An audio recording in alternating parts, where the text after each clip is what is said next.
Hello दोस्तों, welcome to Sonali शिक्षा।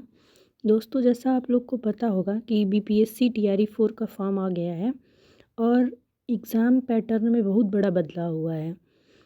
पहले हमारा एक ही एग्ज़ाम होता था, एक एग्ज़ाम के आधार पे ही हमारा सिलेक्शन होता था, लेकिन अब 2 परीक्षाएं हो गई हैं, प्री और मेंस। तो इसके लिए देखते हैं, आज हम लोग इसी पे चर्चा करेंगे। एग्ज़ाम पैटर्न पे ही कैसे क्या होने वाला है, कितनी टाइमिंग रहेगी, क्या हमारा रहेगा सब्जेक्ट। तो देखिए, दोनों परीक्षाओं के लिए जैसा कि ऊपर दिया गया है, दोनों परीक्षाओं के लिए अलग अलग आवेदन करना है। यानी कि जो प्री क्वालिफाई कर लेगा, प्री के लिए अलग फॉर्म भरेंगे और मेंस के लिए अलग। तो जो प्री क्वालिफाई करेगा वही मेंस में बैठेगा, मेंस के लिए आवेदन करेगा। तो देखते हैं प्री में हमारा क्या क्या होने वाला है। तो जैसा हमारा ऑफिशियल आया है नोटिस, उसमें बताया गया है कि प्री हमारा सामान्य अध्ययन जो है, सामान्य अध्ययन का ही होगा। 150 प्रश्न होंगे, कुल 150 अंक के, यानी कि एक क्वेश्चन 1 नंबर का होगा। टाइमिंग हमारा 2 घंटे और निगेटिव मार्किंग भी है 1/3 की। और सबसे महत्वपूर्ण बात तो ये है कि इसमें 5 विकल्प होगा और अगर आपको उत्तर नहीं देना है तो ई विकल्प चुनना होगा। उत्तर नहीं देने के लिए ई विकल्प चुनना। अगर आपने ई विकल्प नहीं चुना तो भी आपका नंबर काटा जाएगा निगेटिव मार्किंग में। ये मोस्ट इम्पॉर्टेंट, इसको ध्यान रखिएगा कि अगर आपने ई विकल्प नहीं चुना तो छोड़ दिया अगर ऐसे ही, तो उसमें भी आपका नंबर कटने वाला है। बाकी सामान्य अध्ययन में हमारा सब्जेक्ट कौन कौन सा होगा, तो सामान्य विज्ञान, राष्ट्रीय अंतर्राष्ट्रीय घटनाएं, भारत एवं बिहार का इतिहास, भारत एवं बिहार का भूगोल, अर्थव्यवस्था और आंदोलन। आंदोलन से तो क्वेश्चन एकदम मोस्ट इम्पॉर्टेंट है, बनते ही बनते हैं, तो इसको आप लोग ध्यान दीजिएगा। बाकी ये तो पता ही होगा कि यूआर के लिए 40%, बीसी के लिए 36.5, ईबीसी के लिए 34% और एससी एसटी महिला दिव्यांग के लिए 32% न्यूनतम अर्हतांक रखा गया है। प्रारंभिक परीक्षा जो है यानी प्री जो है वो केवल क्वालिफाइंग है, ठीक। इसके आधार पे मेरिट हमारा नहीं बनेगा, ये बस क्वालिफाइंग एग्ज़ाम है।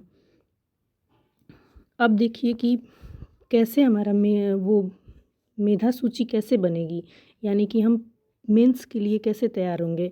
तो प्राइमरी में वहीं मुख्य परीक्षा भाग 2 के अध्ययन के आधार पे, मतलब कि प्री का हमारा मार्क्स न जुड़ के मेंस के आधार पे ही हमारा सिलेक्शन होगा। और बाकी भाषा के अंक, मुख्य परीक्षा जो है उसमें हमारे लैंग्वेज भी रहेंगे और सब्जेक्ट भी आपका रहेगा। तो लैंग्वेज में भी आपको कुछ दिया गया है जो कि क्वालिफाइंग मार्क्स लाना है 30%। तो जैसा मुख्य परीक्षा में हम देखें तो मुख्य परीक्षा में भी ऑब्जेक्टिव क्वेश्चन ही होंगे। ऐसा नहीं है कि मेंस एग्जाम में तो आपको लिखना है, नहीं, ऑब्जेक्टिव ही होगा। इसमें भी टाइमिंग 2 घंटे, कुल अंक 150 और निगेटिव मार्किंग 1/3 की है।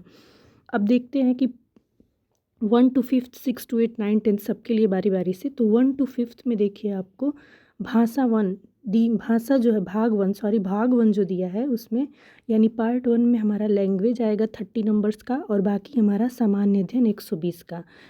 तो 1 to 5 में तो हमारा सामान्य अध्ययन ही होता है। बाकी जब हम 6 to 8 और 9, 10 में जाएंगे तो हमारा सब्जेक्ट आ जाता है। तो 30 नंबर का लैंग्वेज रहेगा जिसमें आपको 30% मार्क्स लाना अनिवार्य है, ठीक। और बाकी 120 नंबर का आपका सामान्य अध्ययन होगा।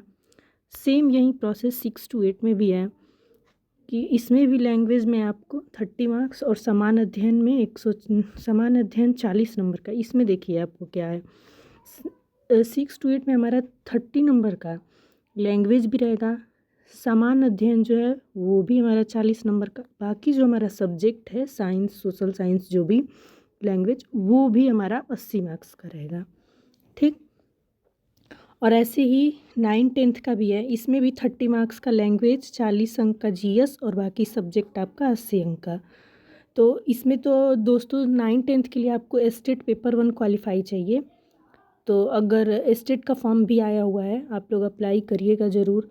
अपीयरिंग को भी मौका मिला है इसमें, और बाकी जिसका पहले से क्वालिफाई है उसके लिए तो बढ़िया ही है। एस्टेट तो मेरा भी क्वालिफाई है सोशल साइंस से। अगर आप लोग कहें तो मैं सोशल साइंस की क्लास यहाँ कंटिन्यू करूँगी, टाइम बहुत कम है एस्टेट के लिए।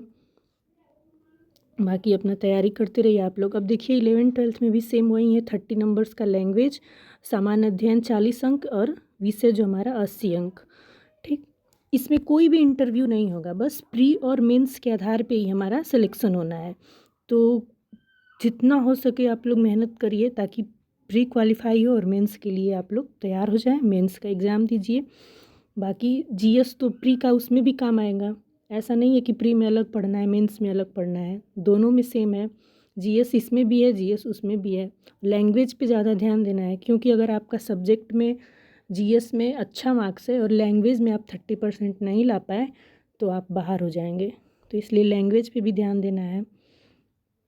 एक से अधिक वर्ग के लिए आवेदन करने पर हर वर्ग के लिए अलग अलग परीक्षा शुल्क, जैसे आप 6 to 8 भी कर रहे हैं, 9 10th भी कर रहे हैं, तो सबके लिए अलग अलग फ़ीस है, ये तो सबको पता होगा। तो यही था दोस्तों आज का एग्ज़ाम पैटर्न बताने हम।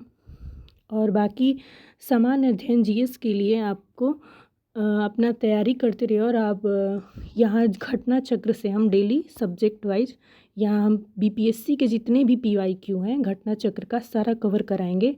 तो इसके लिए वीडियो को लाइक शेयर सब्सक्राइब ज़रूर करिए और ज़्यादा से ज़्यादा लोग जुड़िए ताकि क्लास को हम लोग कंटिन्यू करें। धन्यवाद।